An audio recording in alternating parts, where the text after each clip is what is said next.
আচ্ছা, 12তম জাতীয় নাট্যমেলা গোবরডাঙ্গা নকশা আয়োজিত এই নাট্যমেলায় আমরা আজকে প্রায় আমরা মাঝামাঝি মানে শেষের দিকে এসে পড়েছি। 12 বছর ধরে এই একটি অনুষ্ঠান হয়ে থাকে, সেটি হচ্ছে এই সেমিনার অংশটি।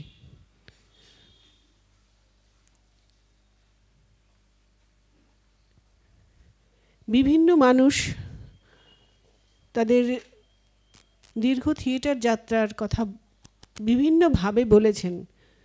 কেউ হয়তো আঞ্চলিক থিয়েটার নিয়ে বলেছেন, কেউ স্পেস নিয়ে বলেছেন, কখনো কন্টেম্পোরারি থিয়েটার নিয়ে আলোচনা হয়েছে। বিভিন্ন সময় বিভিন্ন রকম থিয়েটারের কথা হয়েছে।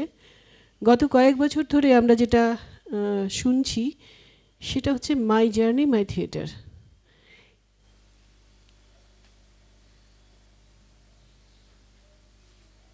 যারা দীর্ঘদিন ধরে থিয়েটারের মধ্যে কাজ করছেন বা অনেক দীর্ঘ না হলেও খুব সিরিয়াসলি কাজ করছেন, তারা কিভাবে কাজ করছেন, করতে গিয়ে কতটা বাধার মধ্যে পড়েছেন, নতুন কি ভাবছেন, কি দেখেছেন, দেখছেন, সব কিছু মিলিয়ে তাদের যে একটা চলা, সেইটাকে আমরা বারবার করে জানতে চাইছিলাম। তো আজকে আজকের যে অনুষ্ঠানে আমরা গৌরবকে পেয়েছি আর শুভেন্দুকে পেয়েছি, গৌরব দাস এবং শুভেন্দু ভান্ডারী। খুব কোর থিয়েটারের লোকেরা এদেরকে চেনেন। তারা কেন এখানে এলেন, এই ন্যাশনাল থিয়েটার ফেস্টিভ্যালে তারা কেন বলতে এলেন? আমাদের অনেকেই পোস্টারটা দেখে অনেকে একটা প্রশ্ন করেছিলেন। তো তারা প্রশ্ন করার জন্যই বোধহয় করেন, জানার জন্যে করেন না, যে এই মানুষগুলো ওই এজটা পেরিয়ে এসেছে যে এজে দাঁড়িয়ে ভাবা হয় যে আমার ভাত জোগানো হবে কোথা থেকে, ভাত পাবো কোথা থেকে, তাহলে আমি থিয়েটারটা করব কেন, থিয়েটারের মধ্যে আমি কি পাচ্ছি, কি হচ্ছে, আমার তো রোজগার করতে হবে। তো কালকে আমরা যাদের কথা শুনেছি তারা একেবারে ভাত রোজগারের জায়গা নেই, বাবার পয়সায় খায়, সেই রকম মানুষের কথা শুনেছি। তাদেরও যে বিশ্বাস, তাদেরও যে চাওয়া, সেটা হচ্ছে আমরা থিয়েটারটা করব। এবং তারা এটা নিয়ে পড়াশুনো করছে, শুধু শখে বিভিন্ন জায়গায় দেখে যে থিয়েটারটা করতে এসেছে তা নয়। আমরা কালকে যেটুকু দেখলাম যে তাদের বক্তব্যের মধ্যে ফুটে এলো যে কেউ হয়তো তার পারিবারিক একটা ট্র্যাডিশন সেখান থেকে এসে কিন্তু তাকে শিখতে হচ্ছে কোথাও যে এটা এইভাবে করলে ভালো হয়। বা কেউ আরেকজনের তার বাবা চেয়েছিলেন যে ছেলে থিয়েটারে যাক, এবং তিনি পর কতগুলো কাজ করিয়ে গেছেন ছেলেকে। ছেলে হয়তো সেটা বোঝেনি, কিন্তু ফাইনালি এসে এখন সে বুঝতে পারছে যে এই কাজগুলো বা এই জিনিসগুলো শিখে আমার কতটা লাভ হয়েছে। তো হয় তাহলে কি গার্জেনরাও চাইছেন কোথাও যে প্রফেশনটাকে সে এই হিসেবে নিয়ে আসুক। এই পরিবর্তনটাকে কিন্তু এসেছে। এবং আমাদের যারা পুরনো, একেবারে বেশ পুরনো মানুষজন, যারা আমাদের কমিটি মেম্বার যারা, তারা কিন্তু আমরা দেখেছি, নিয়ে আমরা আলোচনা করেছি যে আমাদের ওয়ার্কশপে যারা এখন আসেন, অনেকেই বলে না যে শিখতে চায় না লোকজন, শিখতে চাইছে না, বাচ্চারা আসে না, আমি পাই না, এইসব। এটা কিন্তু নকশার ক্ষেত্রে হয়নি। নকশা বরং উল্টোটা দেখেছে, গার্জেনটা হাতে করে নিয়ে আসছে যে একে প্রফেশনাল তৈরি করা হোক। তো সেইটার যে একটা ভীষণ রকম পরিবর্তন হয়েছে। আগে যখন বলতো যে থিয়েটার করে কি হবে, এই বনের মোষ তাড়ানো, এটা যেটা আমরা ছোটোবেলায় শুনেছি সেটা কিন্তু এখন আর নেই। আর তোমরা যেটা সেই কিন্তু ওই পর্যায়টা তোমরাও বোধহয় খানিকটা এইটা শুনতে এসেছো যে ঘরের খেয়ে বনের মোষ তাড়িয়ে কী হবে, কিন্তু তারপরেও তোমরা এই বনের মোষটাই তাড়াচ্ছ। এবং অদ্ভুতভাবে আজকে যে দুজন আছে সেই দুজন কিন্তু শুধু শুধু বিভিন্ন জায়গায় থিয়েটার করছেন এটা না, এটা গবেষণা করছেন এবং দুজনেরই একটি করে স্পেস তৈরি করেছেন যেখানে নিয়মিত চর্চার বিষয়টা থাকবে। তো সেই জন্যই তো তারা এটা করেছেন। এই দুটো জায়গা থেকে আমার ভীষণভাবে আজকের বক্তাদের কাছে আমার খুব শুনতে ইচ্ছে করবে যে তাদের এই যে জার্নিটা, সেইটা কি করে, সেই জার্নিটা আমাদের একটু খুবই শুনতে খুব ভালো লাগবে। শুভেন্দু বলছিল আমি খুব বলতে পারি না, তাই জন্য ও কতগুলো ছবি নিয়ে এসেছে। অবশ্যই ছবি তো অনেক কথা বলে দেয়, তো ওর সেটা বলতে কোথাও সুবিধা হবে। এবং আমরা আগামী দিনে যেমন এখানে নীলাদ্রি বসে আছে, যেমন অভিক বসে আছে, যখন ন্যাশনাল থিয়েটার ফেস্টিভ্যাল এখানে শুরু হয় তখন অভিক এখানে এই জায়গায় থাকতো, বলতো আর ঘামতো আর হাত নাড়াতার মধ্যে আমি কি বলবো। আজকে অভিক সমস্ত জায়গায় বলে, সেই জায়গাটা কিন্তু কোথাও এই আমরা একটা সাহস দিয়েছিলাম, নীলাদ্রিও তাই সেইভাবেই তৈরি হয়েছে। তুমিও হবে আগামীতে, আমরা এই আশ্বাস রাখছি। আগে একটা তালি হয়ে যাক ওর জন্য। ও যে শুভেন্দু বলবে, দেখাবে, সেগুলো আমরা একটু যাব। শুভেন্দু জার্নিটা, শুভেন্দু এবং ঋতুপর্ণা দুজনেরই একসাথে প্রায় সব জার্নিটা, সেটাও একটা খুব বড় কথা। দুজনেই লাফ দিয়ে পড়ে এই থিয়েটারের মধ্যে এসেছে এবং এভাবে কীভাবে বেঁচে আছে তারা, সেই গল্পটা শুনবো। শুভেন্দু আগে শুরু করো, শুভেন্দু ভান্ডারী।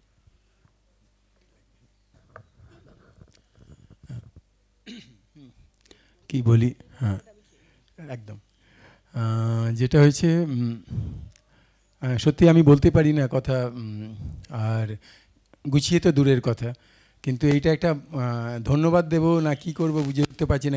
এটা একটা বড় কনস্পিরেসি। প্রথমে এখানে ঠিক হয়েছিল যে এই আমাদের জার্নি নিয়ে ঋতুপর্ণা বলবে, তারপর আশিস দা প্রথমে ফোন করে ঋতুকে, বলে যে তুই বলবি? ও বললো হ্যাঁ ঠিক আছে বলবো। তারপরে আবার কয়েকদিন পরে ফোন করে বলে এক কাজ কর না, তুই যখন আসছিসই আমার সাবিত্রীটা দেখার ইচ্ছা, তুই সাবিত্রীটা কর। বলছে তাহলে আমি তো সাবিত্রী করলে আর বলতে পারবো না। বলছে তাহলে শুভেন্দু বলবে। বলছে ও তখন যেহেতু এইরকম একটা সুযোগ যে আমি বলবো, তো ও বললো হ্যাঁ হ্যাঁ হোক। তারপরে আমাকে বলছে তোমাকে বলতে হবে। আমি সে কি, আমি কি বলবো, আমার তো শুনেই হাত পা কাঁপছে আর কি। তো এইরকম পরিস্থিতিতে মনে আমার যেটা হলো যে বলছে তোমার যেটা, তুমি যেভাবে চলে এসেছো সেইভাবে বলবে, তোমার কথাগুলোই বলবে। আমি ঠিক আছে তাই যদি বলা হয় বলি। যা আর খুব ঘরোয়া ব্যাপার, এখানে সবাই খুব অ্যাপ্রিসিয়েট করবে যে কথাগুলো জানার দরকার। মানে আমার আমতা পরিচয় বা আমার ঋতুপর্ণার বিষয়টা কম বেশি জানে সবাই এলা দিদি থেকে, মানে 2015 থেকে। কিন্তু এই 2015-য় আসতে আরও 10 বছর, মানে আমাদের রেজিস্ট্রেশন হয়েছে 2005-এ, তো তারও 2002-এ আমাদের আমতা পরিচয় শুরুয়াত। তো এই ভাবছিলাম যে যদি আমি ওই 2002 থেকে 2015-র আগে পর্যন্ত বলি যে আমরা কিভাবে গেছি, তো এই জায়গাটা গেলেই টোটালটা বাকিটা সকল তাহলে সবার জানা হয়ে যাবে, যে বাকিটা কম বেশি সবাই জানে। তো হ্যাঁ, এবার আমি যত না আমাকে জানি বা আমতা পরিচয়কে জানি, এখানে একজন বসে আছে যে আমাদেরকে বেশি জানে, অভিজ্ঞতা।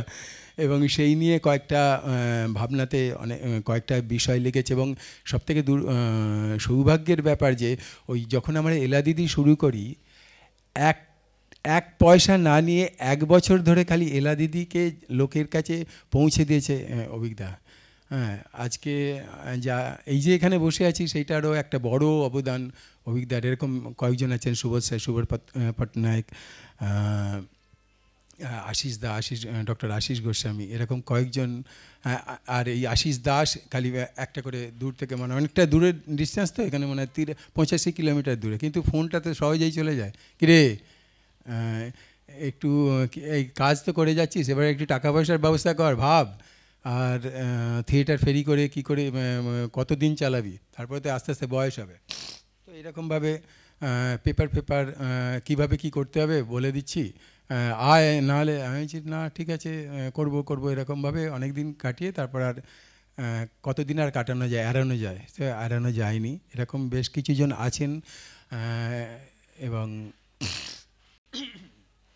যাদের মাথায় হাত, কাঁধে হাত, ঠেলা দেওয়া, তাতে আজকে মোটামুটি থিয়েটার করেই জীবনটা চলে যাচ্ছে, আমতা পরিচয় চলে যাচ্ছে, সেই জায়গাতে পৌঁছেছি। মানে শেষ থেকে শুরু করছি। তো রবীন্দ্রভারতীতে পড়ার আগেও আমি রবীন্দ্রভারতীতে ড্রামা নিয়ে পড়াশোনা করছিলাম, কিন্তু তার আগে আমি একদম স্কুল লেভেলে, স্কুলে যে আমার প্রথম থেকে ইচ্ছা ছিল যে একটু অন্য ধরনের কিছু করবো।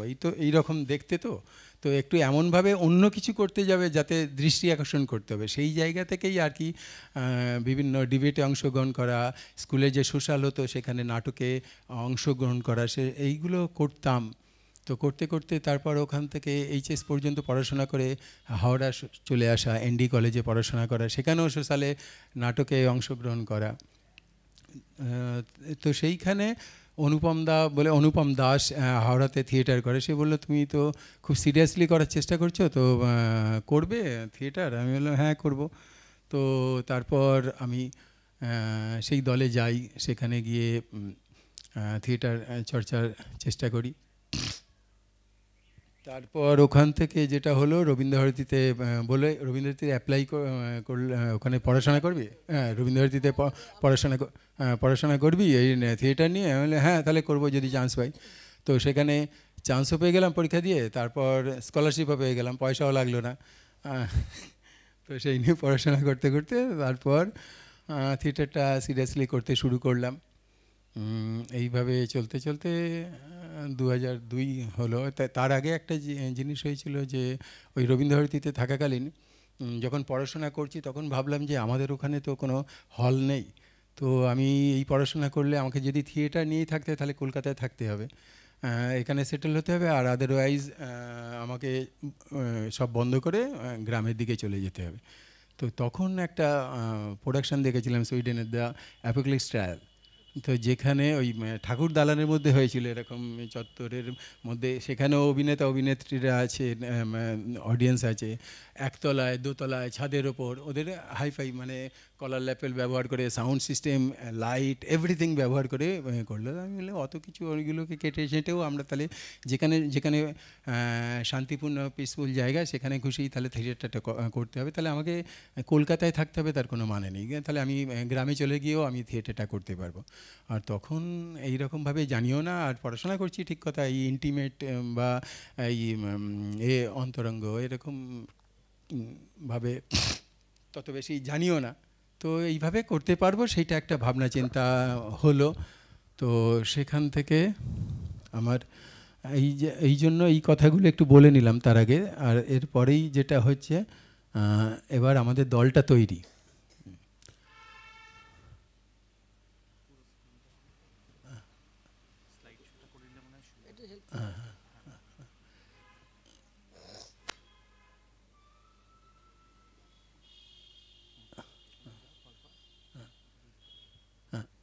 তারপর ওই 2002তে মনে হলো যে কাজ করছি আমরা যেভাবে কাজটা করতে চাই, এবং গ্রামের দিকে করতে গেলে ওই একটা মঞ্চ বাঁধা, আগে মাচা বাঁধার ব্যাপার ছিল, এবং একটা কম্পিটিশান ছিল যে মাচা বেঁধে বেঁধে বিভিন্ন রকম জায়গাতে কম্পিটিশান হতো, সেই মাচা বাঁধার কিন্তু দারুণ খরচা।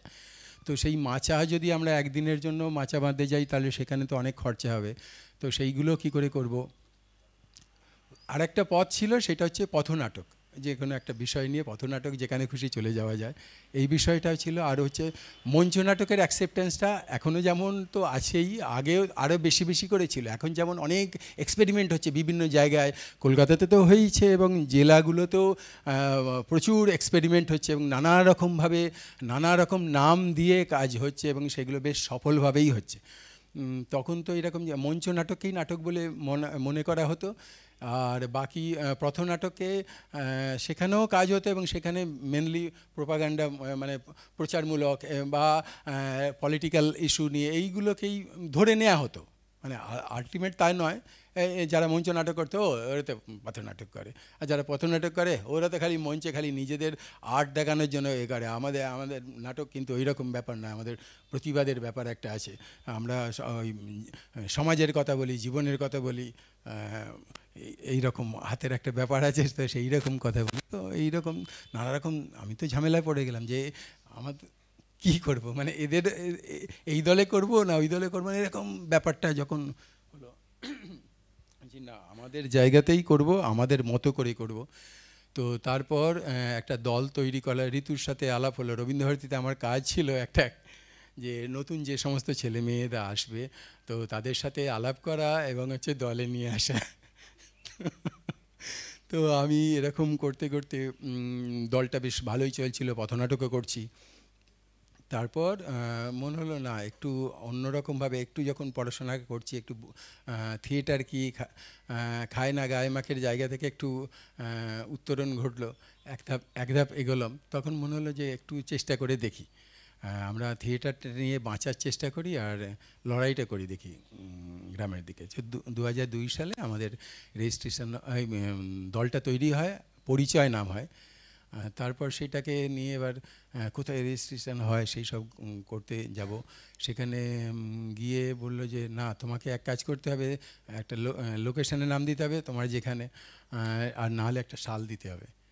তো 2005-এ ওরা এ করলো, বলে 2000 এক কাজ করো তোমরা পরিচয় 2005 এরকম দিয়ে, না এরকম কীরকম একটা লাগছে। তারপর বললো তাহলে তোমার গ্রাম তো রামচন্দ্রপুর, তাহলে রামচন্দ্রপুর পরিচয়, মানে পরিচয় রামচন্দ্রপুর। বা আমি কি এতো লম্বা একটা কীরকম যেন লাগছে। তো আমাদের আমতার একটা ঐতিহ্য আছে, ইতিহাস আছে। তার মানে ঠিক আছে আমতা পরিচয় যদি নাম দেওয়া, ওটা একটা বন্দর ছিল, এখন এ হয়ে গেছে। তো আমতা পরিচয় নাম দিলাম, সেইভাবেই কাজটা করতে শুরু করলাম। তো কিভাবে কাজ করতাম,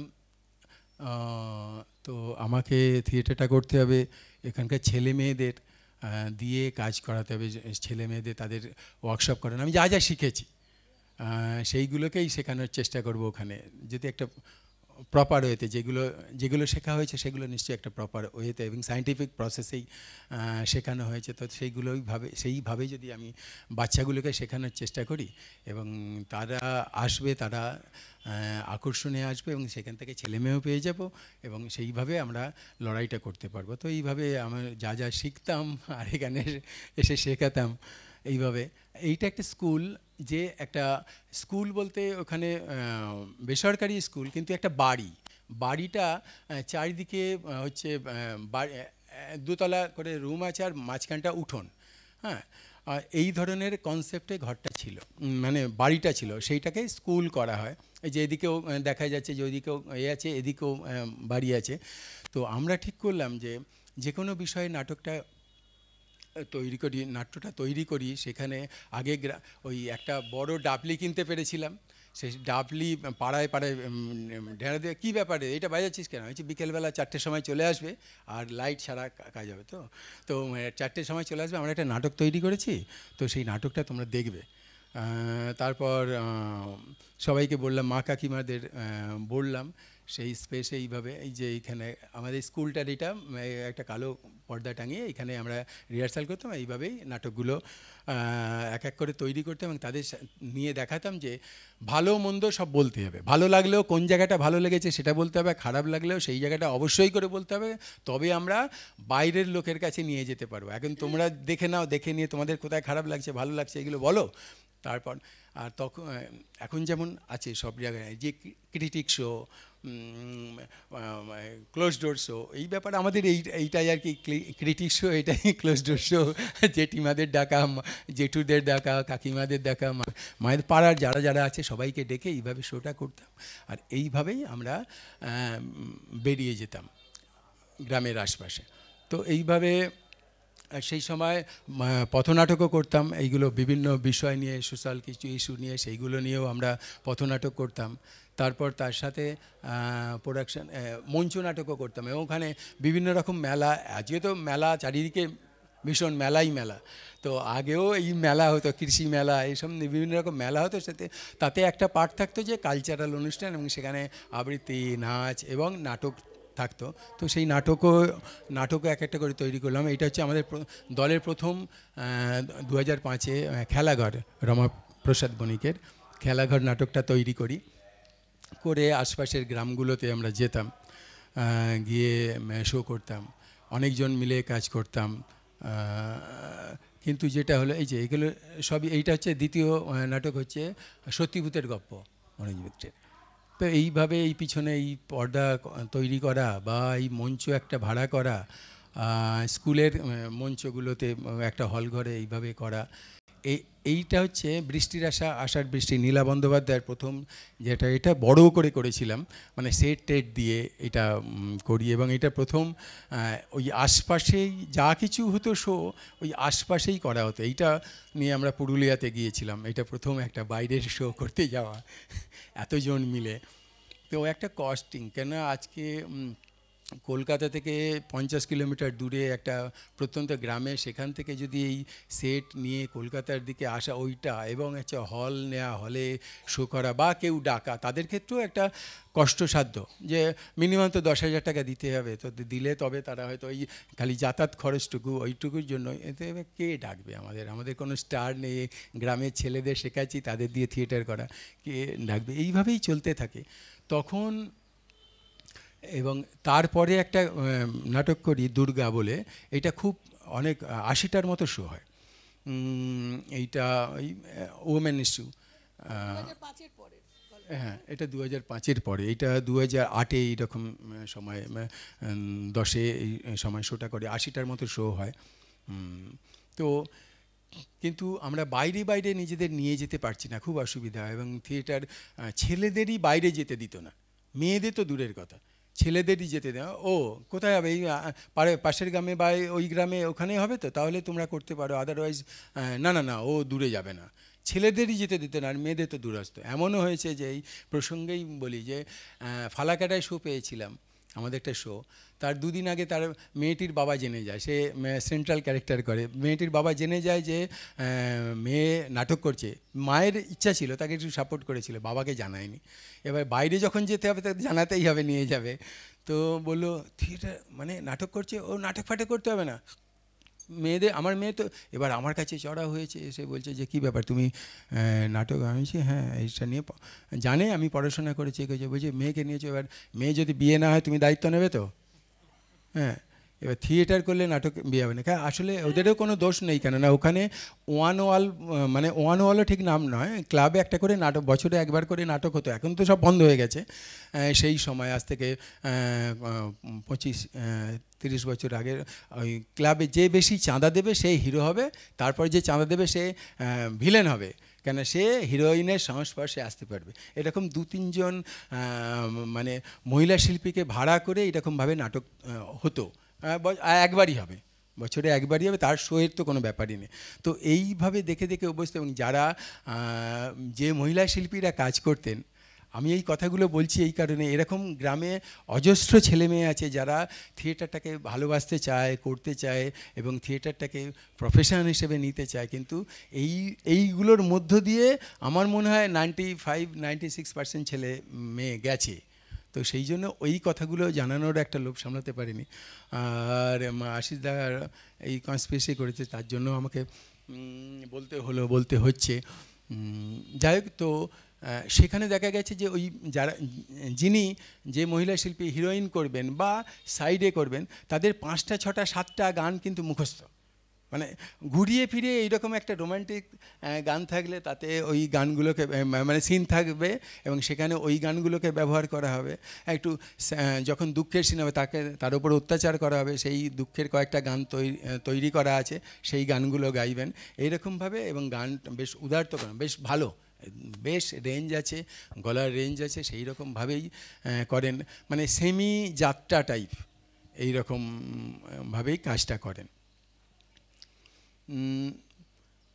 তো এইভাবে করছি, কিন্তু ছেলে মেয়ে আসছে চলে যাচ্ছে, করতে দিচ্ছে না। ছেলে মেয়েদের উৎসাহ নেই যে তা নয়, যে আমার শুনে খুব ভালো লাগে। এবং আমি যখন এই নিয়ে পড়াশোনা করি এবং গোবরডাঙ্গায় আসি, এতগুলো দল, এবং এখন বন্ধ হয়ে গেছে, স্টেশনে নামবো, কোনো কিছুর অ্যাডভার্টিসমেন্ট থাকবে না, খালি থিয়েটার এইটাই মনে হয় একমাত্র, মানে গোটা পশ্চিমবঙ্গ আর ভারতবর্ষও মোটামুটি কম ঘুরিনি এখন বর্তমানে, তো দেখেছি যে এইরকম কোনো স্টেশন নেই যেখানে খালি থিয়েটারের অ্যাড থাকবে।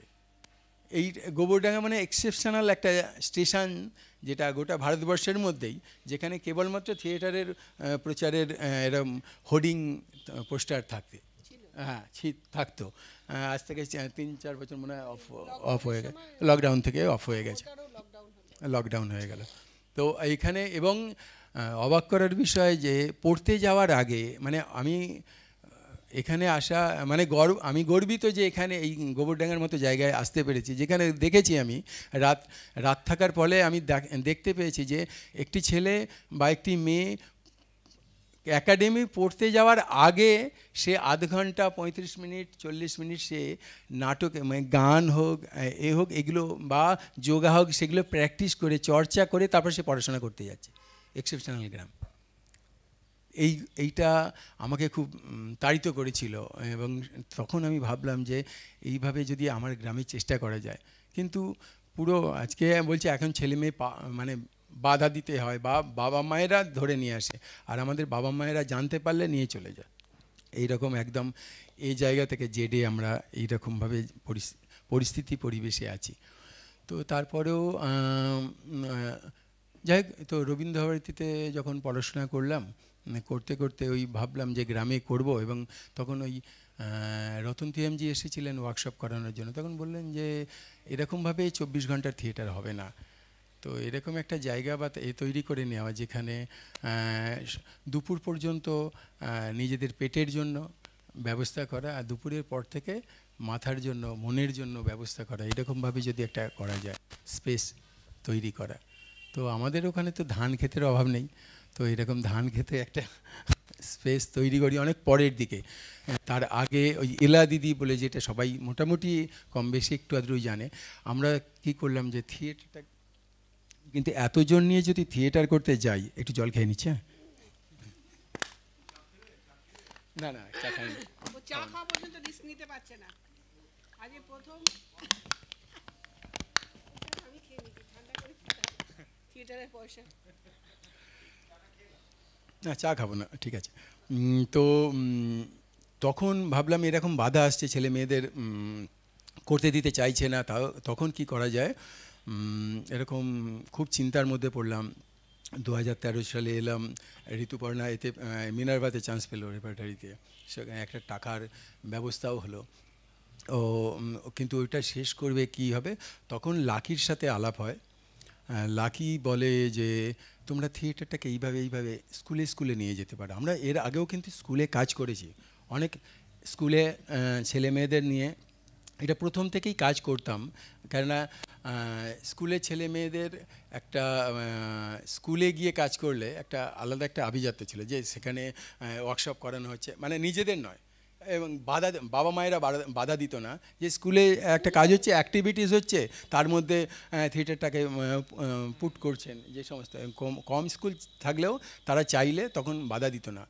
আমি ইন্ডিভিজুয়ালি গিয়ে যে কোনো বাবাকে মাকে গিয়ে বলি যে আপনার ছেলেকে একটু যদি থিয়েটারে করতেন, সে পাবো না, কিন্তু স্কুলে যদি যাই, তো তখন থেকে আমরা স্কুলে অনেক আগে থেকেই, মানে এই স্কুল মানে এলা দিদি করার আগে থেকেই আমরা স্কুলে এই 1, 2, 3, 4 স্কুলে যেতাম, এরকম সেখানে ওয়ার্কশপ করাতাম, তাদের দিয়ে প্রোডাকশান করাতাম, একটা প্রোডাকশান হতো, তাদের দিয়ে পারফরমেন্স করাতাম, সেটা ভালো লাগতো, ছেলেমেয়েরা ইন্টারেস্টেড হতো। এবং যেহেতু স্কুলের সোশ্যাল বা গার্জেনরাও দেখতে আসতো, তার মধ্যে থেকে যদি এইখানেই যদি বীজ বপন করে যায়, ভবিষ্যতে এখান থেকে থিয়েটার কর্মী পাওয়া যেতে পারে। আমাদের তো একটা অন্যরকম ইচ্ছা ছিল, তো এইভাবে করতে থাকলাম বিভিন্ন স্কুলে যেতে। এই যে এরকম একটা ম্যাজিক ভ্যান গ্রামের দিকে পাওয়া যায়, এইরকম গাড়িতে করে গিয়ে আমরা ওই কাজ করতাম বিভিন্ন জায়গাতে গিয়ে। এইগুলো সব এই পয়সা আসতো, ম্যাজিক ভ্যানের পয়সাটা আসতো বলছি, এই যে এই এরকম থেকে স্কুলে যখন ভালো লাগতে শুরু করলো, ম্যাজিক ভ্যানের পয়সাটা কোনো সময় লাগতো, কোনো সময় লাগতো না। তার ছেলে বা মেয়ে এরকম করতো, চলো ওই পাশের গ্রাম তো খুব বেশি দূর নয়, 1 কিলোমিটার 2 মিটার, স্পন্সর করে দিত। হ্যাঁ, বলতো যে আমার গাড়ি আছে, তুমি তাহলে করবে, তেলের খরচাটা দিয়ে দিও, তাহলে আমি নিয়ে যাব, এরকমভাবে। তো সেই কনসেপ্টের পর থেকে এলা দিদি আমাদের শুরু হয়। ওই এলা দিদি করলাম এইরকমভাবে যে চলো প্রচণ্ড এরকম ছেলে মেয়েদের অসুবিধা হচ্ছে বা আমরা ঠিকভাবে হয়তো ট্যাকেল করতে পারছি না, প্রতিনিয়ত থিয়েটারের সাথে থাকা এবং থিয়েটারকে নিয়ে বাঁচার চেষ্টা করতে করতে মনে হলো আমি তো ডিরেকশন দিতে পারি আর তুমি অভিনয় করতে পারো। ঋতিকে বললাম তাহলে এক কাজ করো, আমরা দুজনে মিলেই বেরিয়ে পড়ি। দুজনে দুটো ব্যাগ নিয়ে আমরা থিয়েটার ফেরি করতে বেরিয়ে গেলাম, যে স্কুল টার্গেট। হ্যাঁ, শুভ স্যার বললেন যে তোমরা স্কুলটাকে টার্গেট করতে পারো, সেখানে একটা সহজেই পেয়ে যাবে, অনেক অডিয়েন্স পেয়ে যাবে। এবং আমরা স্কুলে গিয়ে অ্যাপ্রোচ করতে যখন শুরু করলাম, সেখানে দেখা গেল যে 10টি স্কুলকে যদি অ্যাপ্রোচ করি, 8টে স্কুল বলে না এটা নাটক ফাটকের জায়গা না, এটা হচ্ছে পড়াশোনা করার জায়গা। নাটক খুব মানে স্কুলের টিচারদের যদি এইরকম হয়, সাধারণ মানুষ, আমি বললাম না তাহলে তো বাচ্চাদের বাবা মায়েরা অনেক বেটার জায়গায় আছে। স্কুলের টিচাররাই যখন এইরকম বলে, হ্যাঁ। এবং এরও একটা হেডমাস্টার কথা বলতে আরও হলো যে আমি ঝাড়গ্রামে গিয়েছিলাম সেন্ট্রাল স্কুলে, তো সেখানে বললে আমরা সামথিং স্পেশাল, বুঝলেন, সেই জন্য আমরা এখানে চাকরি পেয়েছি। আমরা হ্যাঁ, আর আমরা এলা দিদি করার পরে ক্লাস প্রথম যখন এই প্রসঙ্গে বলে নিই যে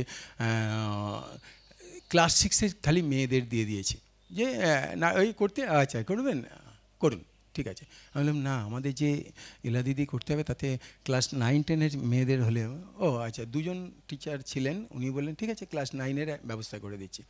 তো ওই পারফরমেন্স হয়ে যাবার পরে তারা কিছু না কিছু দিতে হবে, টাকা 10 টাকা করে দিতে এসেছে, আমরা কারো থেকে পয়সা নিন, মানে এতটাই মানে ঋতুপর্ণা তো কেঁদেই ফেলেছিল, ইমোশনাল।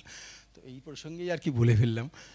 এবং একজনের টিচার, যে দুজন টিচার ছিলেন আপ্লুত হয়ে গেছেন, তিনি বললেন একটা 10 টাকা নেন। তো সে একটা 10 টাকা নিয়েছিলাম এবং তাদেরকে বলেছিলাম আমরা টাকা নেব না। তারা ওই টিফিন আওয়ার্সটাকে, যে তাদের লাঞ্চ ব্রেকটাকে তারা খায়নি সেদিন, মানে এইটা আমাদের একটা বড় প্রাপ্তি। তারা ওই বিভিন্ন রকম ড্রয়িং করা, এ করা, গিফট তৈরি করলো, তারা গিফট তৈরি করে দিল এবং এত খাতা দিয়ে গিয়েছিল তাতে অটোগ্রাফ দিতে হবে। এবং সেইগুলো দেওয়ার পরে বেরিয়ে যাচ্ছিলাম, মেয়েদেরকে বেত নিয়ে বলছে যে ক্লাসরুমে ঢুকতে হবে, ঢোকো, ক্লাস ঘন্টা পড়ে গেছে, তারা যাচ্ছে না, মাথা নিচু করে আছে। তারপর বলল কেন বলেছে, দিদিকে কেন বলেছে। তারপর যে দুজন দিদিমণি ছিলেন তিনি বলে কেন দিদিকে এরকম এত সুন্দর একটা নাটক করে গেল, এরকমভাবে দিদি কাঁদছে, বড়দি কী বলেছে, এরকম তারা যাচ্ছে না। তো যাও তোমরা, বলছে না আমাদের অটোগ্রাফ চাই। বলছে ঠিক আছে তোমরা চলে যাও, প্রত্যেকে অটোগ্রাফ পাবে, আর তোমরা ক্লাসে যাও। আর একদম রাস্তার ধারে যে স্কুলটা ছিল, একটা ধারে এবং মাঠ এই ছিল, বাইরে সবাই গার্জিয়ান আরও যারা আছে তারা দেখছে যে একটা কিছু ক্যাওস হচ্ছে। তো তখন সেই HM বলেন যে আপনাকে হাত জোর করছি, আপনি ভিতরে আসুন। তারপরে আমরা ভিতরে যাই, একটু জল টল দিতে চায়, আমরা বললাম না আমরা কিছু খাবো না, অনেক খেয়েছি আর খাবো না। তারপর যেটা হলো যে আমরা বলে এলাম এই যে আপনি শাসন করে বেত দিয়েও একজনকেও ক্লাসরুমে ঢোকাতে পারেননি, আমরা একদিনে যে ভালোবাসাটা দিতে পেরেছি, আমরাও সামথিং স্পেশাল। হ্যাঁ, আমরা পড়াশোনা করেছি, আমরা রবীন্দ্রভারতীর ড্রামা নিয়ে পড়াশোনা করেছি, সেই জন্য আজকে এইটা চুজ করেছি। এবং চুজ করে ছেলে মেয়েদের যদি কিছু, এই এতজন ছেলে মেয়ের মধ্যে একজনও যদি, একটি মেয়েও যদি ভাবে যে সে অন্যরকমভাবে কিছু বাঁচবে, সেই ইন্সপিরেশনটা, সেই বীজটা পুঁতে দিয়ে গেলাম। আমরা সামথিং স্পেশাল এটা বলে দিয়ে এসেছিলাম। তো এই যে এইখানে যে কিছু ছবি আছে বাচ্চাদের নিয়ে কিভাবে কাজ করি, এবং আমরা এই গ্রামে যখন এইভাবে কাজ করি এলা দিদির আগে, এইগুলো তাদের আমাদের সবার বাড়িতে ওই মেয়েরা কস্টিউম ব্যবহার করলে ওড়না তো থাকে, সেই ওড়না দিয়ে দিয়ে সেই ছবি কিছু প্রিন্ট করে করে এইভাবে তারাই নিজেরা ডেকোরেশন করে, এবং সেইভাবেই আমরা এক এক করে করতে বিভিন্ন এক একটা গ্রামে গিয়ে এরকমভাবে শো করতে শুরু করলাম। তারপর এইখান থেকে আমাদের কনসেপ্টটা এলো যে আমরা তাহলে এইভাবে কাজ করতে পারি, গ্রামে গ্রামে থিয়েটার ফেরি করতে পারি। আমরা সেই অনুষ্ঠানটার মানে প্রোগ্রামটার নাম দিলাম 10-এ 10 গাঁ।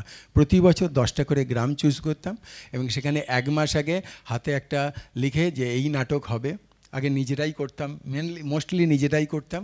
তারপর বন্ধু দল যাদের খালি যাতায়াত খরচটুকু দিলে তারা গিয়ে করে দিতে পারবে, সেই রকম দলকে ডেকেছিলাম, ডেকে করেছি। এইটা খুব বড় করে করি 16 সালে, তার আগে আমরা নিজেরাই করতাম। এবং সেখানে আমি লক্ষ্য করেছিলাম যে যে গ্রামে অনুষ্ঠান হয়, মানে যে ক্লাবে কোনো কালচারাল অনুষ্ঠান হয়, সেই ক্লাবে যারা মাথা থাকে তাদের ছেলেমেয়েরা পার্টিসিপেট করবে আগে। এবং প্রাইম টাইমে সে গান করুক, নাচ করুক, তারা করবে।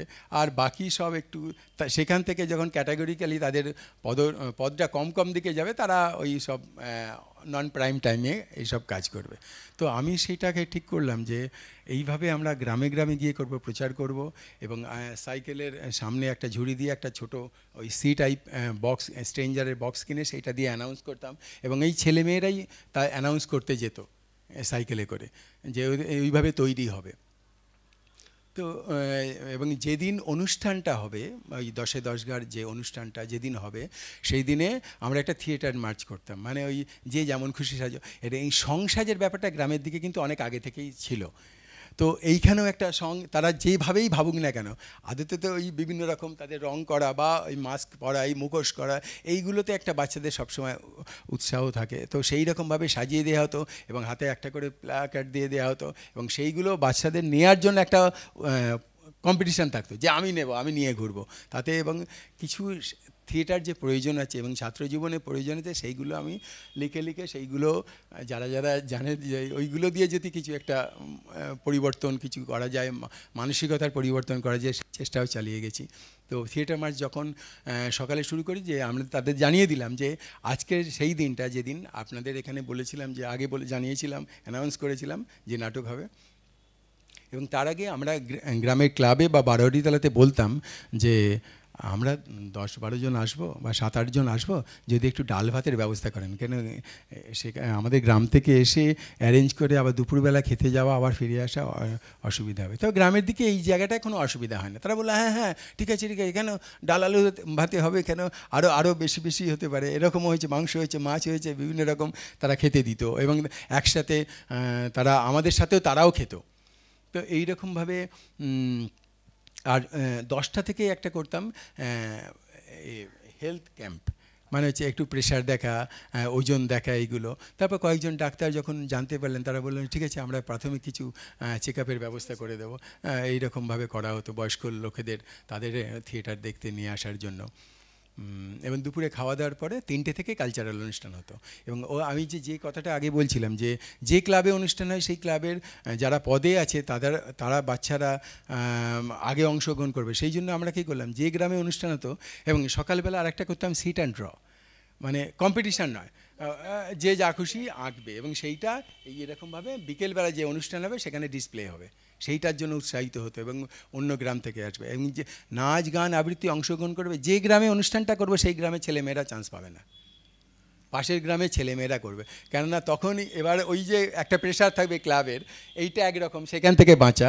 আর একটা ব্যাপার হচ্ছে পাশের গ্রামে অনুষ্ঠান করতে যাবে, সেইটাতে তারা উৎসাহিত হতো এবং তার জন্য চর্চা করতো। আমি কি বেশি সময় নিয়ে নিচ্ছি? আচ্ছা,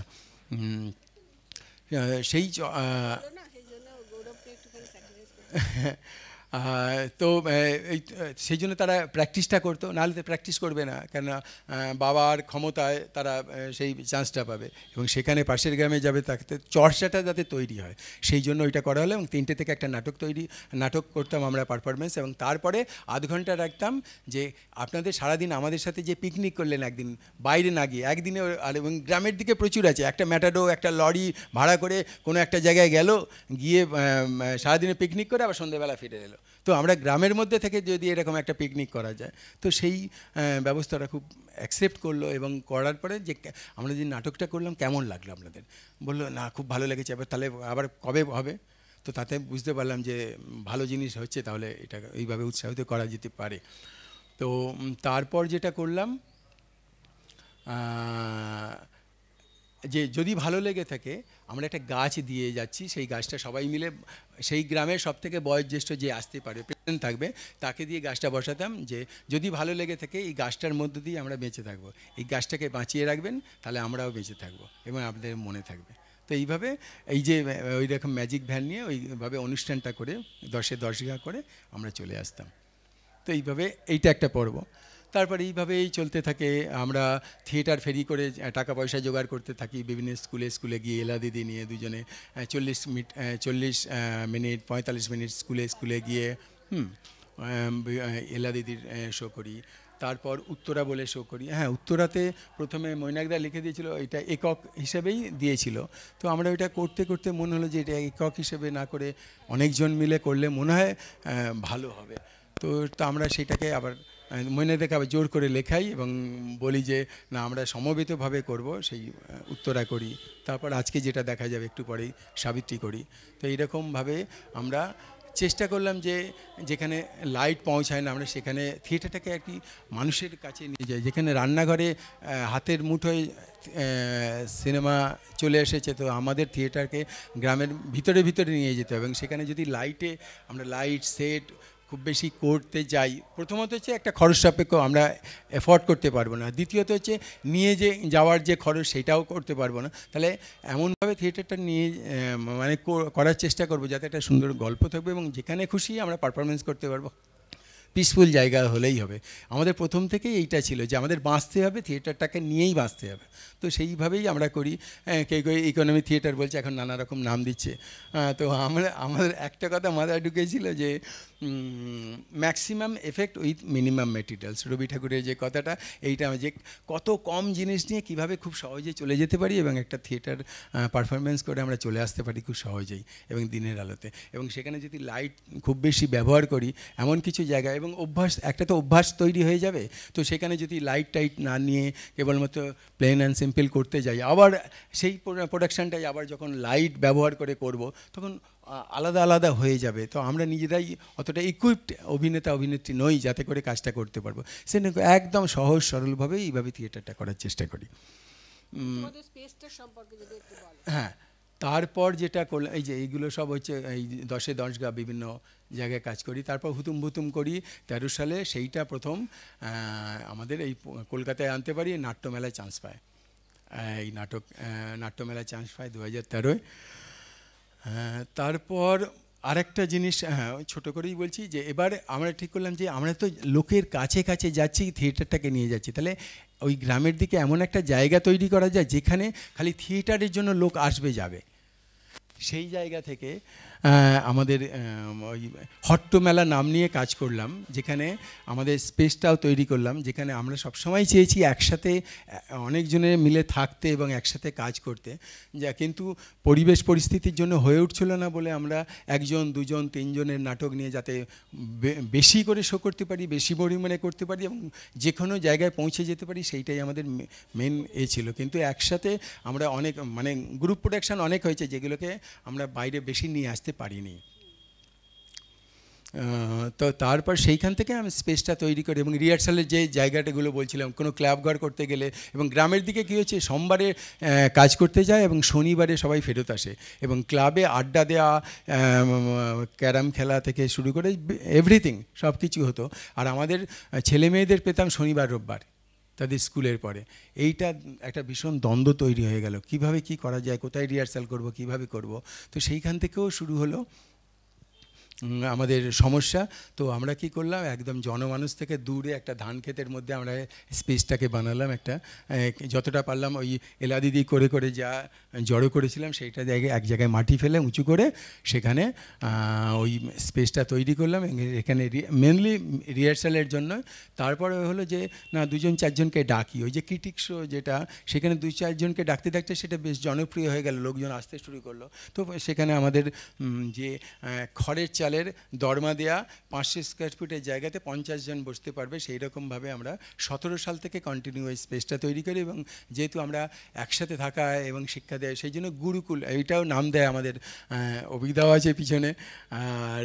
আর ডক্টর আশিস গোস্বামী এটা নাম দেয় গুরুকুল, যেখানে আমাদের যে মূল উদ্দেশ্য যে গুরুকুলে থাকা, গুরুকুলে শিক্ষা নেওয়া, এবং সেইখান থেকেই সেই কনসেপ্ট থেকেই আর কি ইন্ডিয়ান একটা জায়গা থেকেই আমাদের এই গুরুকুল নাম দেওয়া হয়।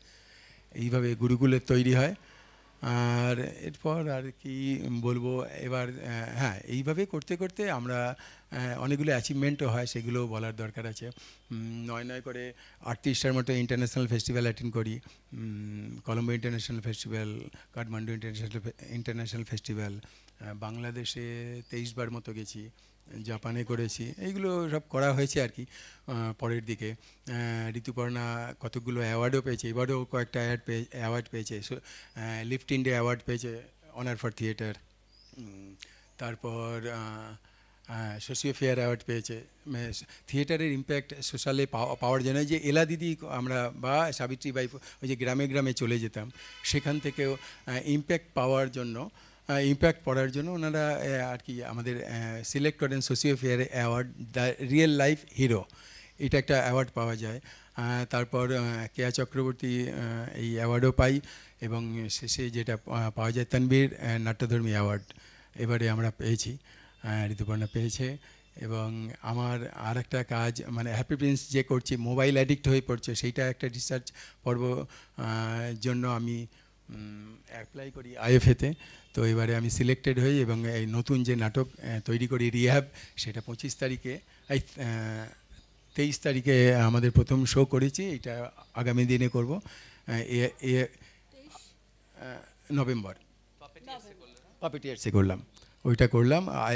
আইএফএ আমাদের এটাকে এটাকে কাজটাকে স্বীকৃতি দিয়েছেন এবং সেইটা কাজ করছি। এইভাবেই চলা, এইভাবেই আমাদের যাওয়ার।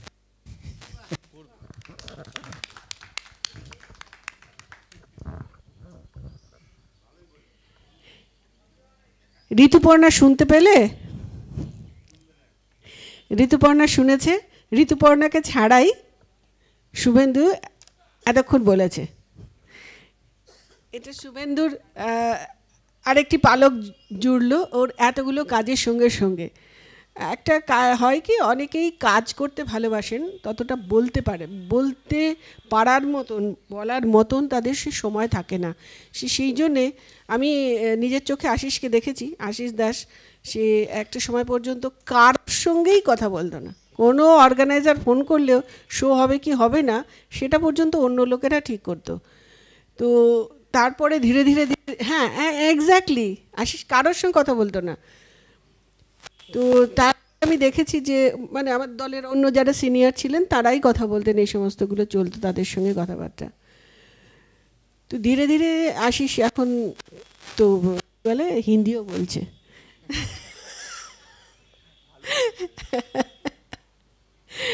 হিন্দির এই যে উত্তরণটা সেটা অভিক অনেকটা জানে, সেই প্রথম থেকে আছে 12 বছরে কতটা উত্তরণ হলো।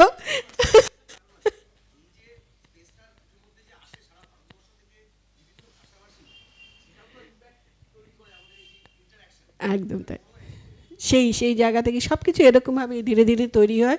এবং ওর একটা জার্নির মধ্যে ভীষণভাবে ও সবসময় ভেবেছে সোশ্যালি থিয়েটারটাকে কীভাবে বারবার করে নিয়ে যাওয়া যায়, যত কম খরচে আরেকটা মানুষের কাছে আমি পৌঁছাতে পারি। তো এটাই ওর আর্নিং, আমি যতটুকু জানি। ওদের দুজনের কিন্তু অন্য কোনো আর্ন নেই। তা এইটা করেই তারা একটা গুরুকুলের মতন জায়গা তৈরি করেছেন এবং এই থিয়েটারটা তারা চালিয়ে যাচ্ছেন। এইভাবে তারা খেয়ে পড়ে আছেন, জামা টামাগুলো ওইখানকারই। এবং আমি 16 সালে যখন প্রথম 1 বছর পরে এবারে কদিন আগে পোস্ট দিই যে 16 সালে আমার আর ঋতুপর্ণার চেহারা এবং আজকের যে চেহারা আমি পোস্ট করি যে সেই আমি আর এই আমি, অনেকে বলেছে এখন অনেক বেশি বেটার হয়ে গেছে, এবং সেইটা কিন্তু থিয়েটারের জন্য হয়েছে, থিয়েটারে এবং কেবলমাত্র থিয়েটারের জন্য সম্পন্ন হয়েছে। অত্যন্ত গুরুত্বপূর্ণ বিষয় সেটা। আমি একটু গৌরবের কাছে চলে যাব। গৌরব সম্পর্কে আমি যেটুকু জানি সেটা ওর মতন এইভাবে তৈরি হয়নি, একদম দুজনে প্রায় একটু বিপরীত জায়গায় আছে। এবং গৌরব খুব এই যে টেকনিক্যালি খুব ইকুইপড এ সমস্ত বিষয়ে, এবং অসাধারণ ওর একটা ভীষণ ভালো কি বলবো বিষয় আছে যে আশিস একটা এটাতে শুনেছিলাম যে আশিস এক জায়গায় বাংলায় বলে যাচ্ছে, মানে অনলাইন একটা সেমিনার হয়েছিল, তাতে কেরল থেকে এসেছিলেন চন্দ্রদর্শন, আর এখানে আমাদের অনেকেই হয়তো তাকে চেনেন। তো চন্দ্রদর্শনের ওই সেমিনারটায় আশিস বাংলায় বলে যাচ্ছে, আর ও কিন্তু গৌরব কিন্তু আরেক জায়গায় বসে, গৌরব সেইখান থেকে ট্রান্সলেট করে যাচ্ছে। এবং ট্রান্সলেশন না, মানে আশিসের ভেতরের কথাগুলো ও বলে যাচ্ছে, অদ্ভুত ক্ষমতা। ও শুনছে, শুনে শুনে এই কথাগুলো বলে যাচ্ছে। এই যে দুটো লোক কোথার থেকে কোথায় মেলবন্ধন হলো, কলকাতা, গোবরডাঙ্গা এবং কেরল, একটা অদ্ভুত সেই ওটা একটা অদ্ভুত অনুভূতি হয়েছিল আমাদের। তো আমি গৌরবের কাছে গৌরবের যে জার্নিটা সেটা শুনতে চাইবো। গৌরবও একটা নিজস্ব স্পেস তৈরি করেছে এবং কাল থেকে সম্ভবত ওর ফেস্টিভ্যাল সেখানে। এবার খুব ক্রুশিয়াল একটা সময় কিন্তু ও এখানে এসেছে, এটা আমাদের কাছে একটা বড় পাওনা। অনেকবারই আসতে বলা হয়েছে কিন্তু শেষ পর্যন্ত আসা হয়নি। গৌরব বলো। হ্যাঁ বলো, নিশ্চয় বলো। হ্যাঁ হ্যাঁ, আর আমি আগেই বলেছি গবেষক ওটা বলে নিয়েছিলাম, সেইটার পরে আর মনে করাইনি। মানে এই দুটো চরিত্র ভীষণ রকমের আলাদা আর কি, তো ওরকম দেখলে মনে হয় না, ওর অনেক গুণ আছে আর কি। প্রথমেই আমি মানে আজকে এখানে সত্যি এসে আপ্লুত, কারণ যে ইন্টারাকশানটার কথা বলছে আর কি দীপানিতা দি, সেই ইন্টারাকশানে দীপানিতা দিও ছিল এবং বারবারই চন্দ্রদর্শন স্যার বলেন যে আমার দেখা অন্যতম শ্রেষ্ঠ অভিনেত্রী হলো দীপানিতা দি। তো যদিও বা আমার দুর্ভাগ্য যে আমি এখনও অবধি আশিস স্যার অনেকবার ডেকেছেন, আমি এসে উঠতে পারিনি। আশা করছি নিশ্চয়ই আমি কোনো না কোনো নাটক দেখবো এখানে এসে। আজকে এখানে এই উৎসবে এসে খুবই ভালো লাগছে। আর শুভেন্দুদার কথা শুনতে শুনতে আমি সত্যিই ভাবছিলাম যে শুভেন্দুদার সঙ্গে আজকে আমাকে এখানে বলার জন্য যে বলা হয়েছে, এটা সত্যি একটা কনস্পিরেসি। কারণ 2002-তে আমতা পরিচয় তৈরি হয়েছে। আমি ভাবছিলাম 2002-তে আমি কোন ক্লাসে পড়তাম, তারপরে মনে পড়লো ক্লাস 4। তো আমি 2002 থেকেই শুরু করি, কারণ যেহেতু টাইম লাইনটা একটু ম্যাচ করতে হবে, নাহলে খুব খারাপ দেখাবে আর কি। তো 2002 থেকেই আমার মানে ছোটোবেলা থেকেই আমাদের আমি কলকাতায় বড় হয়েছি, কিন্তু তারপরে আমি বিভিন্ন জায়গায় থেকেছি। আমার বাবার ট্রান্সফারেবল জব ছিল এবং সেই সূত্রেই আমার হিন্দিতে নাটক করা বা রাজস্থানীতে নাটক করা বা বিভিন্ন ভাষার যে একটা চর্চা আর কি, এটা তৈরি হয়েছে আমার মূলত এই বাইরে থাকার জন্য আর কি। মানে বহু বছর আমি কলকাতার বাইরে থেকেছি, যদিও বা আমি কলকাতাকেই আমার মানে জন্মভূমি, স্থান সব কিছু মনে করি এবং আমার শহরের প্রতি একটা অদ্ভুত টান আছে। কিন্তু আমার অনেকটা বড় হওয়া প্যান ইন্ডিয়া জুড়ে। কিন্তু কলকাতায় যখন আমি বড় হচ্ছে একটা সময় খুব ক্রুশিয়াল, সেই সময়ে কলকাতায় প্রচুর বাচ্চাদের নাটক হতো, এখন আর হয় না। মানে এটা দুঃখজনক যে এখন কলকাতায় মানে আমার মনে হয় জেলায় প্রচুর হয়, গোবরডাঙ্গাই প্রচুর করে আমি দেখেছি, মানে নকশা। কিন্তু আমাদের কলকাতায় কিন্তু বাচ্চাদের নাটক চর্চা প্রায় মানে হ্যাঁ 2-3টে জায়গায় হয় আর কি, প্রায় শেষ হয়ে গেছে এবং এটা খুব আনফর্চুনেট আর কি যে সেইভাবে এত বড় বড় কথা বলতে গিয়ে আমরা বাচ্চাদের নাটক বন্ধ করে দিয়েছি। কিন্তু আমাদের সময় কিন্তু খুব ভালো ভালো নাটক হতো। আমার ছোটোবেলায় মনে আছে আমার বাড়ির থেকে একটু দূরেই CLT এবং ঠাকুরিয়াতে মধুসূদন মঞ্চ, এবং সেখানে নিয়মিত প্রচুর ছোটোবেলায় আমার নাটক দেখা আর কি। এবং আমার বাড়িতে আমি ফার্স্ট জেনারেশন যে থিয়েটার করছি বা কোনো রকম আর্টের সঙ্গে যুক্ত, কিন্তু নাটক দেখার একটা চর্চা কিন্তু আমার বাড়িতে ছিল। তো এইভাবে আমার ছোটোবেলায় নাটক দেখা এবং তারপরে নাটকের সঙ্গে একটা দূরত্ব তৈরি হয়, যেহেতু আমার বাবার বিভিন্ন জায়গায় যায় এবং আমরা জানি এখনও তো নাটক নিয়ে যখন চারিদিকে যাই, তো বাইরে কলকাতার মতন থিয়েটার তো অন্য সব জায়গায় হয় না, মানে খুবই কম, জানা যায় না কোথায় হচ্ছে। তো বাইরে যাওয়ার পরে আর মূলত আমার যেটা দেখা তখন সেটা হলো ছবি, এবং আমার এটা বলতে কোনো মানে খেদ নেই আজকে যে যেই থিয়েট্রিক্যাল ল্যাঙ্গুয়েজটা আমি এখন ফলো করি তার অনেকটাই কিন্তু সিনেমার থেকে এসেছে আর কি। মানে ছোটোবেলায় সিনেমাটাই, যেহেতু থিয়েটার দেখাটা বন্ধ হয়ে যায় একটা পয়েন্টের পরে, তখন সিনেমাটাই আমার সেই মিডিয়াম হয় এবং সেটা শেপ করেছে যে আমি যে ভিজুয়ালগুলো তৈরি করি। এবং অনেকেই আমাকে নাটক দেখে বলেছেন যে নাটকগুলো খুব সিনেম্যাটিক মনে হয়। তার কারণটাই এটা যে একটা লম্বা সময় আমি সিনেমা দেখেছি এবং ভালো ভালো ছবি দেখতেই ভালোবাসতাম, কারণ আমার বাড়িতে সেই চর্চাটা ছিল। তো খুব ছোটো বয়সেই বুঝতাম না হয়তো, কিন্তু টার্কভস্কির ছবি দেখেছি, হয়তো কিছুই বুঝিনি, আজকে যখন দেখছি তখন সেটা বুঝতে পারছি, উপলব্ধি করতে পারছি। কিন্তু দেখতাম, মানে বসে থাকতে ভালো লাগতো আর কি, বোর লাগতো না, যেটা অনেকে হয় যে বোর লাগছে। তো ওই ছবি দেখতে দেখতে তারপরে আবার কলকাতায় একটা সময়ের পরে ফিরে এলাম এবং সেই সময় আমি গান শিখছি, নিয়মিত গান শিখেছি, ক্লাসিক্যাল হিন্দুস্তানি ক্লাসিক্যাল গান শিখেছি এবং তবলা শিখেছি। এই দুটো জিনিস আমি শিখে গেছি তা না। এবং পরবর্তীকালে আমি কত্থক নাচ আমি শিখেছি বেশ কিছু বছর। তো এইগুলো হতো, কিন্তু ওই 11-12 পড়াশুনোর চাপ, আমি সায়েন্স নিয়ে পড়াশুনো করেছি, সায়েন্সে 11-12 খুব চাপ থাকে যে কোনো বোর্ডেই। তো সেই সবের জন্যে মানে বলার সাহসই হয়নি বাড়িতে যে নাটক করবো আর কি, যেটা হয় আর কি। তো তারপরে যখন কলেজে প্রথম ফার্স্ট ইয়ার আমাদের মেডিকেলের, তখন আমি আমাদের কলেজের একটা সিনিয়র একজন নাটক করেন, করে আমার দেখে, সেই নাটক দেখে এবং সেই নাটকে একটা ছোটো পাঠ করে আমার খুব লোভ হয় নাটক করার। তো আমি কলকাতার বেশ কিছু দলে যাই, কিন্তু সেই সময় কলকাতার একটা সমস্যা ছিল যে কলকাতার থিয়েটারে ভাষাটা একটা সমস্যা ছিল, যেহেতু আমার বাংলায় স্কুলিং নয় আর কি। অনেক সময় আমার বাংলায় কথা বলতে গেলে, বা এখনও হয়তো আপনারা বুঝতে পারছেন, সব সময় আমি ওই স্পষ্ট যেভাবে বাংলা থিয়েটারে কথা বলা হয় আর কি, সেই চলনটা আমার ছিল না। এটা আমরা জানি, একটা নান্দিকারের স্ট্রিক্ট স্কুলিং ছিল, একরকমভাবেই কথা বলতে হতো, হ্যাঁ, বহুরূপীর একটা স্কুলিং ছিল। তো সেই কারণে ভয়তে আমি 2-3 জায়গায় গিয়ে ওই প্রথমেই স্ক্রিপ্ট ধরিয়ে দিচ্ছে আর কোথাও গিয়ে আটকে যাচ্ছি, ভয়তে আমি পালিয়ে আসি আর কি। পালিয়ে এসে আমি খুব মানে হয়ে যায় যে আমার তাহলে কি আর থিয়েটার করা হবেই না। সেই সময় আমার মা আমাকে বলেন যে ছোটোবেলায় আমাকে একটা নাটক দেখতে নিয়ে গেছিলো, অন্তর্যাত্রা উষা গাঙ্গুলির। তো মা বলে যে তুই এই ভদ্রমহিলার নাম্বারটা দেখ, ইন্টারনেটে জোগাড় করতে পারিস কি না। আমরা তো দেখতে গেছিলাম, তুই বেশ মজাই নিয়েছিস, তুই অনেক ছোটো ছিলিস কিন্তু তোর ভালো লেগেছিল নাটকটা। আর আমি ওনার বেশ কিছু নাটক দেখেছি, উনি খুব ভালো থিয়েটার করেন, তুই একবার মানে কথা বলে দেখ, একটা ফোন দিয়ে দেখ যে কি হয়, আর তো কোথাও হচ্ছে না, তোর এত ইচ্ছে থিয়েটার করার। তো আমি ওনাকে ফোন করি, এবং ফোন করে উনি তখন শান্তিনিকেতনে ছিলেন মনে হয়, ওই নীলাম মানসিং এদের সবার সঙ্গে 7জন মহিলা ডিরেক্টরের 7টা নাটক হচ্ছিল। উনি ওইখানে আমাকে বললেন যে मैं कल शांतिनिकेतन से वापस आ रही हूँ, तुम कल ही आ जाओ, कल জয়েন करना है तुमको।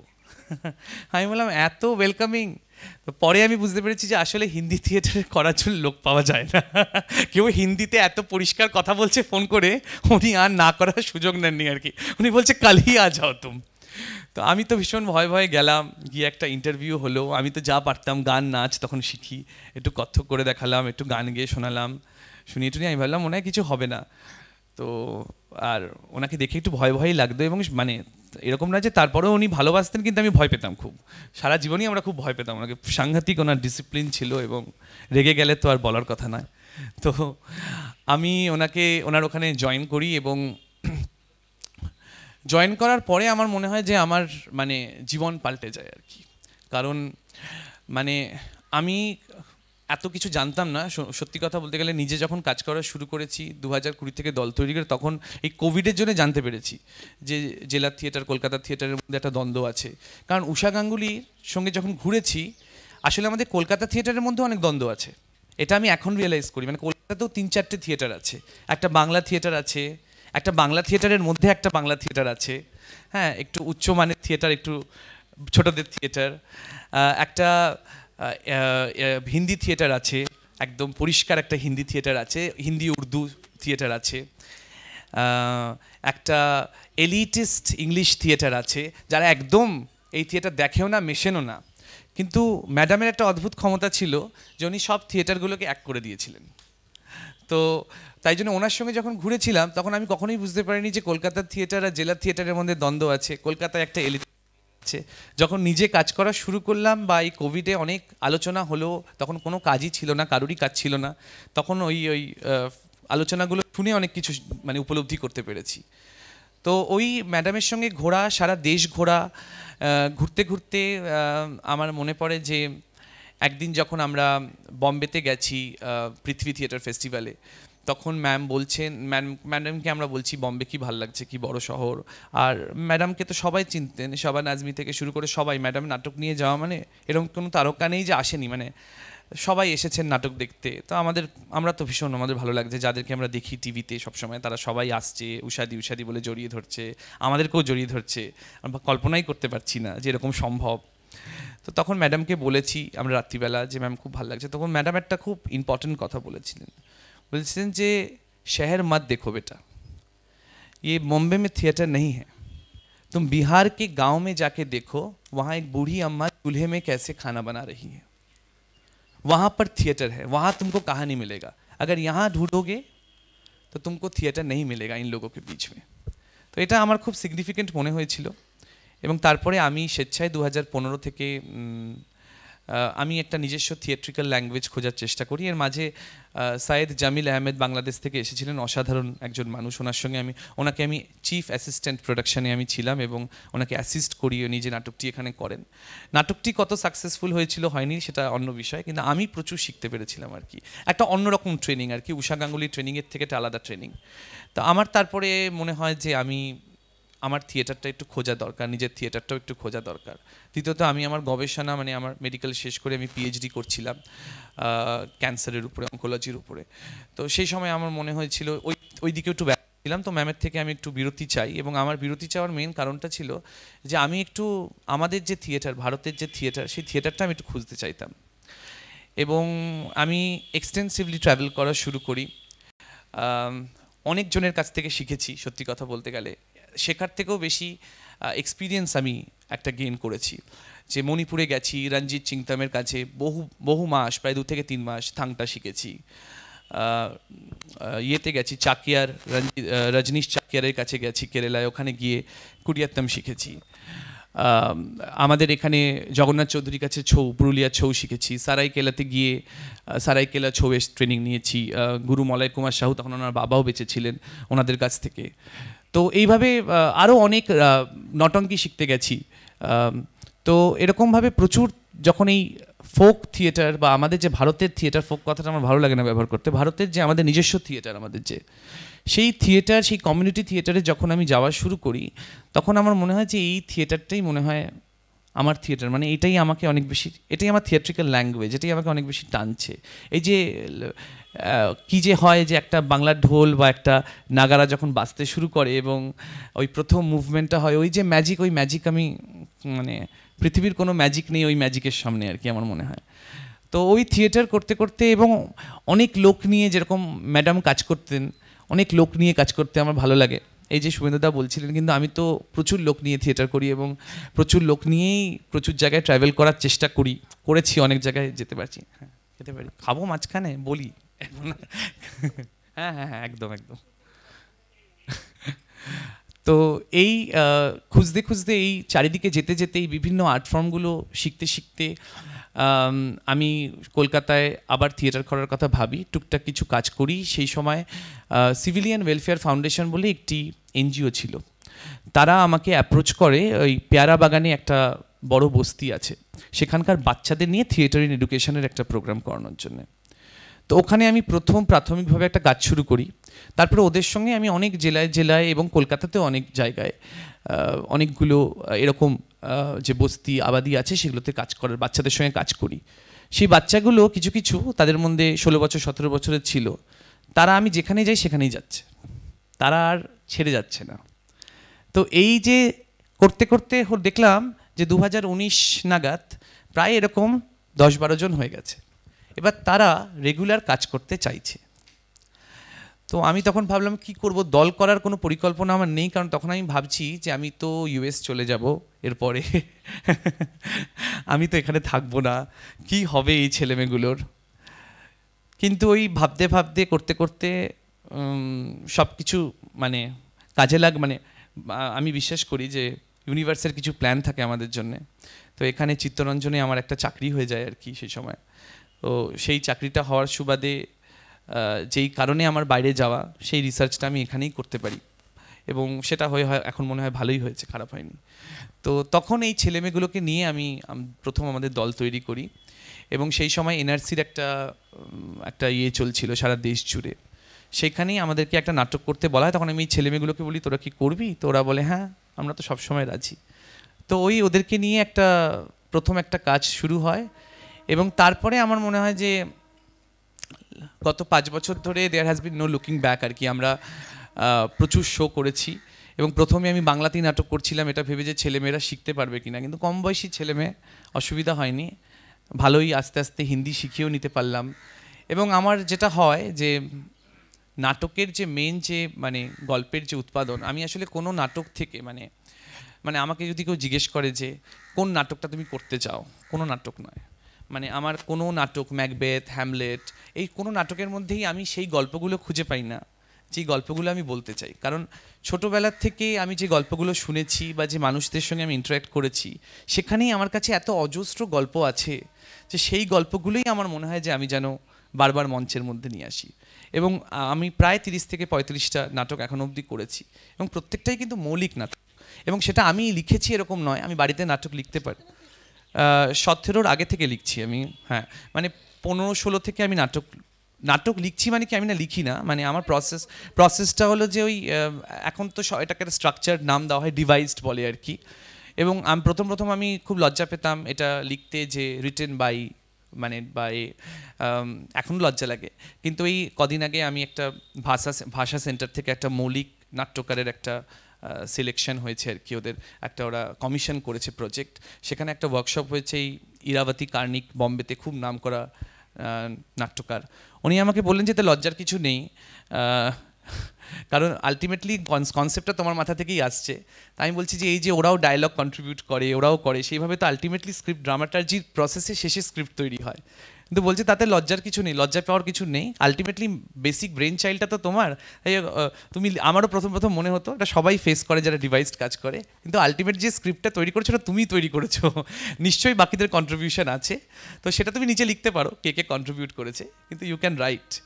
তো এইভাবে আমি যে কটা নাটকই করেছি, আমি সেই একটা কোনো মানে নতুন কিছু একটা গল্পের তৈরি হচ্ছে। কারণ আমার যেটা হয় যে কোনো উপন্যাস থেকে বা কোনো গল্পের থেকে বা অন্য কারো লেখা নাটক থেকে করলে নাটকটা তো আমি পড়ে ফেলছি, তারপরে আমি আর কোনো ইন্টারেস্ট পাই না নাটকটা তৈরি করার সময়, কারণ আমি তো জানি শেষে কী হবে। তাই জন্যে মানে আমিও জানি না, আমার কাস্টও জানে না কী হবে। হয়তো প্রথম নাটকটা শুরু করেছি, একটা গান আছে আর কিছুই নেই, একটা গান লিখলাম একদিন, তারপরে ওই 30 দিন 40 দিন টানা রিহার্সাল হলো, বা 2 মাস 3 মাস, কোনো সময় 6 মাসও হয়েছে। ওই যে প্রসেসের মধ্যে একটা সময় গিয়ে প্লটটাকে আমি হঠাৎ করে ঘুরিয়ে দিলাম, আমার রাত্রিবেলা একটা আইডিয়া আসলো, সেদিন রিহার্সাল আর হলোই না, সবার আমার সঙ্গে ঝগড়া, তুমি এই চরিত্রটাকে এত খারাপ করে দিলে, এত ভালো একটা চরিত্র, 3 দিন রিহার্সাল হলো না, কান্নাকাটি, ওই সিনটা যতবার করছি কান্নাকাটি, কিছুতেই কেউ মেনে নেবে না, না আমাকে নাটক চেঞ্জ করতে হবে, যেহেতু ডিভাইসড স্ক্রিপ্ট নেই, যে কোনো সময় নাটক পাল্টানো যায়। তো এই প্রসেসটা আমার মজা লাগে। এবং অনেক সময় যেটা হয় যে প্রথম শোয়ের পরেও আমি স্ক্রিপ্ট পাল্টেছি, কারণ হয়তো কেউ সাজেশন দিয়েছেন, কখনো হয়তো অভিজ্ঞতা সাজেশন দিয়েছেন, কখনো হয়তো অন্য কেউ সাজেশন দিয়েছেন, কখনো আশিস স্যার সাজেশন দিয়েছেন যে এই নাটকের এই জায়গাটা জমেনি, এটা একটু ভাবো। তো তখন যেহেতু আমি স্ক্রিপ্ট তৈরি, মানে ওরকম কোনো লিখিত স্ক্রিপ্ট নয় যে এখানে একটা অক্ষরও চেঞ্জ করা যাবে না, আমি আরামসে সেই স্ক্রিপ্টগুলো চেঞ্জ করে দিই। এবং আমিও অনেক সময় ফিল করি যে নাটকটা হয়তো ভালো লাগছে না দেখতে দেখতে। নাটকটা যেহেতু ডিভাইস প্রসেসে তৈরি করার সময় তো আমরা বুঝতে পারছি না, যখন বাইরে থেকে দেখছি তখন অনেক সময় বোঝা যায়। এবং সেটা আমার মনে হয় টেক্সট থাকলেও সেটা করা উচিত, কিন্তু তখন ওই নাট্যকারের পারমিশন, হ্যানা ত্যানা, এই সমস্ত গণ্ডগোলগুলো যে নাট্যকার বলে দেয় যে একটা শব্দও চেঞ্জ করা যাবে না। তো আমার ওরকম ক্ষেত্রে ওরকম নয়। তো সেই ক্ষেত্রে নাটক আসলে আমার কাছে এখন একটা মানে এই যে মানুষদের সঙ্গে আমি মিশি, মানুষের সঙ্গে দেখা হয়, তাদের গল্প শুনি, তাদের কষ্টের গল্প শুনি, তাদের বেদনার কথা শুনি। আমি অত বড় বড় নাটক করে দেশ চেঞ্জ করতে পারবো না, তো ওই জন্যে আমার অত বড় আমার কাছে মানে দায়িত্ব নেই আর কি আমার ঘাড়ে কোনো। তো আমি তাই জন্য সেই মানুষের গল্পগুলোই বলতে চাই। আমার মনে হয় সেই গল্পগুলোর মধ্যেই আমি অনেক বেশি আনন্দ পাই। এবং সেই গল্পগুলো যখন মঞ্চে দেখি, কোনো সময় আমি কাঁদি, আমি হাসি, আমারই কষ্ট হয়, আমারই আনন্দ হয়। এবং তার সঙ্গে সঙ্গে আরও মজা লাগে যে এরকম একটা পাগলামিতে আরও 20 জন 40 জন একসঙ্গে যুক্ত হয়েছে এবং সেই প্রসেসটার মধ্যে দিয়ে যাচ্ছে। এবং যেই চরিত্রগুলোকে আমি কল্পনা করেছি, কখনো ভেবেছি, কখনো দেখেছি, কখনো মিট করেছি, তারা যখন মঞ্চে চলে আসছে এবং একটা আকার পাচ্ছে, একজন অভিনয় করছে, তখন খুব মজা লাগে দেখতে, আনন্দ হয়। এবং সেইটুকুনি, সেই গল্পগুলোই থেকে যাক আর কি। আর তার সাথে সাথে আমরা যে কাজগুলো এখন শুরু করেছি, মানে আমরা তো একটা স্পেস তৈরি করেছি, এটা মোটামুটি সবাই জানে আর কি, যেহেতু এটা কলকাতায় তৈরি হয়েছে তাই জন্যে। এবং নিয়মিত কাজ হচ্ছে। এবং এটা থেকে একটা সুবিধা হয়েছে, সেটা হলো যে যেহেতু আমরা এখনও কোনো সরকারি ফান্ড পাই না, যদিও আমি বেশ কয়েকটা বেসরকারি গ্রান্ট পেয়েছি, গয়েত ইনস্টিটিউট থেকে, ব্রিটিশ কাউন্সিল থেকে, কিন্তু IFA থেকে, কিন্তু আমি কোনো সরকারি গ্রান্ট এখনো অবধি পাইনি।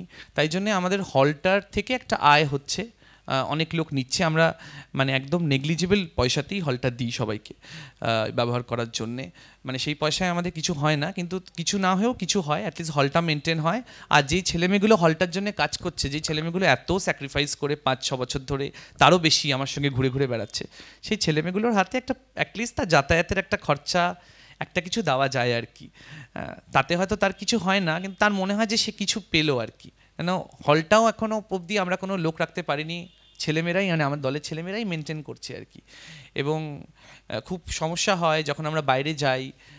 আমি অভিজ্ঞতাকে বলছিলাম যে আমরা আন্ডার দ্য সালট্রিতে গেছি, কিন্তু সেই সময় হলে শো আছে, এখন আগে থেকে বুকিং, এই শোগুলো পরে আসে। আবার ভালো ভালো ফেস্টিভ্যালে ডাকলে তখন যেতেও ইচ্ছা করে, বাইরে গিয়ে শো করতেও ইচ্ছা করে, তো তখন একটা দ্বন্দ্ব চলে। কিন্তু দলের ছেলে মেয়েদের কেউ না কেউ স্যাক্রিফাইস করে সেই সময় হলটা ম্যানেজ করে আর কি। তো সেই স্পেসটা আমরা করেছি ঠিকই, কিন্তু তার সঙ্গে সঙ্গে আমার এখন বেশি ইচ্ছা হলো যে আমরা একটু ছড়িয়ে যাই। তো আমরা ঘাসিয়ারাতেও একটা স্পেস তৈরি করছি এবং সেখানে জায়গা অনেক বেশি পেয়েছি, সেটা একটু গ্রামাঞ্চলে, কলকাতার থেকে। ঘাসিয়ারা হলো সোনারপুর থেকে বেশ কিছুটা দূরে, একটু শহরতলি জায়গা আর কি। এবং সেইখানে আমরা একটা বাচ্চাদের সেন্টার তৈরি করেছি, সেখানে প্রায় 50টা বাচ্চা নাটক শেখে এবং তারা একটি নাটকও করেছে, বিরসা কা জঙ্গল, যেটা আমরা এবছর শাদিপুর নাটক উৎসবে নিয়ে গেছিলাম এবং দিল্লিতে আরও 7টা স্কুলে সেটার অভিনয় হয়েছে। এবং আমাদের তার সঙ্গে পেয়ারা বাগানের আমার এখন স্বপ্ন হলো যে ওইখানে তো আমরা স্পেসটা তৈরি করেছি এবং আস্তে আস্তে ওটা গড়ে উঠছে ওই স্পেসটা। ওই স্পেসটার আমরা নাম দিয়েছি আঙিনা, এবং ওটা এরকম একটা ওপেন সুন্দর স্পেস, ওই স্পেসটা আমি এরকমই রাখতে চাই।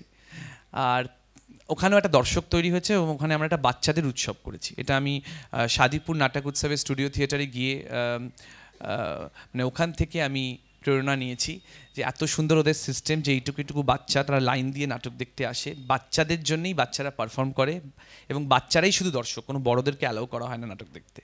এবং ওদের প্রায় 300-400 বাচ্চা আছে যারা 2 টাকা 3 টাকা 4 টাকার টিকিট কেটে নাটক দেখে প্রত্যেকে। তো এটা একটা অদ্ভুত ব্যাপার আর কি। এবং আমরা 3 বছর ধরে ওদের উৎসবে বারবার যাচ্ছি। তো ওরা এখন এটাকে পুরোপুরি চিলড্রেন্স থিয়েটার ফেস্টিভ্যাল করে দিয়েছে এবং ওখান থেকে দেখে আমরাও এই সিস্টেমে আগের বছর থেকে নির্মাণ বলে একটি উৎসব শুরু করেছি ওখানে 2 দিনের, যেখানে ওই সমস্ত পাড়ার আশেপাশে যতগুলো গ্রাম আছে সেখানকার বাচ্চারা নাটক দেখতে আসে এবং বাচ্চাদের জন্যই নাটক তৈরি হয়। এবং ওখানে লোকাল স্কুলগুলো, মানে যেটা উনি বলছিল যে কলকাতার স্কুলগুলোর হেডমাস্টারদের খুব দম্ভ, মানে সবসময় তো আমি কথা বলতে যেতে পারি না, আমি গেলে অতটা সমস্যা হয় না, যেহেতু আমার একটা মানে আমার সুবিধা হয়, যেহেতু আমি সায়েন্টিস্ট এই সমস্ত বললে তখন তখন এরা আর আমাকে পড়াশোনা নিয়ে আর কি জ্ঞান দেবে আর কি হেডমাস্টার, তো তখন আর বলতে পারে না কিছু। কিন্তু আমার দলের ছেলেমেয়েরা যখন যায় তখন তাদেরকে অদ্ভুত অদ্ভুত প্রশ্ন জিজ্ঞেস করে কলকাতার হেডমাস্টাররা, স্কুলের হেডমাস্টাররা, যে এটা করে কী লাভ হবে, থিয়েটার করে কি চাকরি পাবে, মানে পড়াশোনা করেও তো চাকরি পাচ্ছে না আর কি স্কুল থেকে, তাই না, সেটা বলছে না, কিন্তু থিয়েটার করে কি লাভ হবে। তো সেগুলোর উচিত উত্তর আমি তৈরি করেছি এবং সেই যেই স্কুলে বলে দলিল নিয়ে আমি যাই, কিন্তু সেই স্কুলগুলো মানে দলিল দিয়ে কোনো লাভ হয় না, কেন ওরা বেসিক্যালি অ্যালাউ করবে না আর কি। কিন্তু জেলার স্কুলগুলো কিন্তু খুব ভালো, মানে তার তুলনায় আর কি আমি বলছি। তো অনেক স্কুলের আমরা ওখানে লোকাল সাপোর্ট পেয়েছি, প্রায় 15 থেকে 20টা স্কুল কিন্তু আমাদের সঙ্গে ওখানে যুক্ত হয়েছে এবং সেখানে আমরা একটা ইন্টিগ্রেটেড স্কুলে একটা ইন্টিগ্রেটেড মানে আমাদের এগুলো বোঝাতে হয়েছে, এগুলো চালাকি আর কি থিয়েটার নিয়ে যাওয়া স্কুলে। সেটা হলো যে ইন্টিগ্রেটেড একটা প্রোগ্রাম আমরা তৈরি করেছি স্কুলগুলোর সঙ্গে, যেখানে এক একটা সাবজেক্টের সঙ্গে এক একটা আর্ট ফর্মকে আমরা যুক্ত করেছি। যেরকম আমরা সারাইকেলা ছৌ এসেছিল মালয় কুমার সাহু, তো ওনাকে দিয়ে আমরা 3টে স্কুলে একটা ঝাড়খণ্ডের উপরে, ঝাড়খণ্ডের কালচার, ঝাড়খণ্ডের টোপোগ্রাফি, এগুলোর সঙ্গে সারাইকেলা ছৌ কীভাবে যুক্ত, এটার ওয়ার্কশপ সব করলাম। যেই করলাম জিওগ্রাফি টিচাররা খুব আনন্দিত যে ওরা তো পড়াশোনা করলো। আমি বললাম দেখুন এটা দিয়ে ওরা কত ভালো ঝাড়খণ্ডের সম্বন্ধে জানতে পারলো। ম্যাথের সঙ্গে আমি তবলা মিজিয়েছি, রিদেম সব হ্যাঁ কাজ করে, তো ম্যাথস ল্যাব হয় ওদের ওখানে। তো এই সমস্ত চালাকি আমি করেছি, করে ওটাতেও আমরা একটা আইএফএর থেকে একটা ন্যাশনাল স্কুল প্রজেক্ট এই জাস্ট আজকেই অ্যাপ্রুভ হয়েছে, ওটা পেয়েছি একটা স্কুল। সেই স্কুল খুব খুশি, ঘাসিয়ারা বিদ্যাপীঠ এবছর পেয়েছে ওরা বলছে। তো এখন টিচাররাও খুব খুশি, সবাই ওটাতে যুক্ত হতে চায়। তো কিন্তু জেলার স্কুলগুলো অনেক ওয়েলকামিং এবং অনেক ভালো, ওখানে কাজ করেও অনেক মজা পাচ্ছি। আমরা সুন্দরবনেরও 3টে স্কুলে কাজ করেছি এবং করছি এখনও। তো এখন আমার ইচ্ছে যে এই পেয়ারা বাগানের যে জায়গাটায় আমরা এতদিন ধরে কাজ করছি, ওদের বাচ্চারাও একটা নাটক করে কাবুলকে পারিন্দে, খুব সুন্দর, ওটাও আমরা অনেকগুলো ভারতের ফেস্টিভ্যালে নিয়ে গেছি এবং 28 জনের টিম কিন্তু প্রচুর জায়গায় গেছে, অনেকগুলো জায়গায়। তো ওইখানে একটা স্পেস যদি তৈরি করা যায়, কেন ওই বাচ্চাগুলোর একটা স্পেসের খুব প্রয়োজন, কিন্তু কলকাতায় খুব কস্টলি, আর সবাই ভাবে আমি বিজ্ঞানী, আমার একটা চাকরি আছে, আমি প্রচুর টাকা পাই, কিন্তু বিশ্বাস করুন মানে মাসের শেষে মাইনের 1 টাকা তো থাকেই না, আরও ধার থেকে যায় আর কি প্রতি মাসে। তো এইটা একটা স্বপ্ন যে ওইখানে যদি আমরা একটা স্পেস তৈরি করতে পারি। এবং আরেকটা আমি দেখেছি যে এই দিকে তো কালচারটা অনেক রিচ, তাও দক্ষিণ 24 পরগনার দিকে মানে লক্ষ্মীকান্তপুর অনওয়ার্ডস এবং ক্যানিং, ওই দিকে কিন্তু কালচারাল ইরোশন হয়েছে খুব, মানে আমরা পারফর্ম করতে গিয়ে দেখেছি। রিসেন্টলি আমরা শীতলা পালা নিয়েও কাজ করেছি, সেটা করতে গিয়েও ওদের কাছে শুনি যে আগে অনেক পালা গান হতো, এখন প্রায় হয় না, এখন হানগামা নাচ হয়, যেটা একটা কুৎসিত ধরনের নাচ, এটাও দেখতে গেছি এই রিসার্চের জন্যেই, যে মেয়েরা ছোটো ছোটো কাপড় পরে নাচে এবং তাদের গায়ের উপরে জল ঢেলে দেয় এবং তারা টিপ টিপ বার্সা পানি নাচে। হ্যাঁ, এবং এতে কি হচ্ছে যে লোকাল যে ট্র্যাডিশনাল আর্টগুলো সেগুলো নষ্ট হয়ে যাচ্ছে। তো আমার খুব ইচ্ছা যে ওই দক্ষিণ 24 পরগনার দিকে যদি আমরা আরও কিছু স্পেস তৈরি করতে পারি এবং আরও কিছু কমিউনিটি থিয়েটার যদি করতে পারি, যেরকম আন্ডার দ্য সালট্রিতে ওরা করেছে কি অপূর্ব, সেরকম যদি করা যায়, যেরকম এখানে হয়েছে সেরকম যদি করা যায়, that is the dream forward. আর আমরা স্পেশাল ছেলেমেয়েদের নিয়েও একটা কাজ করি, ওদের জন্য একটা ড্রামা থেরাপি রিসেন্টলি আমরা 2022 থেকে শুরু করেছি। এটা আমাদের হেল্প করছেন প্রফেসর কিংশুক মৈত্র, ওয়াশিংটন ইউনিভার্সিটির, উনি অকুপেশনাল থেরাপিতে আছেন। ওদের নিয়ে আমরা একটা নাটক পূর্ণাঙ্গ প্রযোজনা করেছি, কালার্স অফ লাইফ। এবং প্রযোজনাটা ইম্পর্টেন্ট নয়, ইম্পর্টেন্ট হলো যে ওদেরকে নিয়ে যে প্রসেসটা এবং যে ড্রামা থেরাপি, যে পেডাগজিটা যদি একটা তৈরি করা যায়, যে ড্রামা থেরাপিটা পরবর্তীকালেও আমরা ইউজ করতে পারবো, দ্যাট ইজ দ্য ড্রিম। এবং ওদের সঙ্গে কাজ করাটা একটা অন্য এক্সপিরিয়েন্স ছিল, সেটা একটা অন্য সেমিনার আর কি। তো এই বলে শেষ করি, ধন্যবাদ সবাইকে।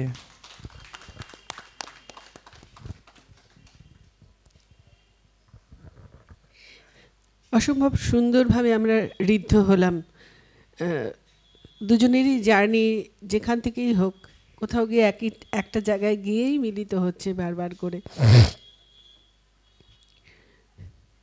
এর সঙ্গে গোবরডাঙ্গা নকশারও তো কোনো বিরোধ নেই, সেটাও সবই 3 দিক থেকে একসঙ্গে সংযোগ আছে।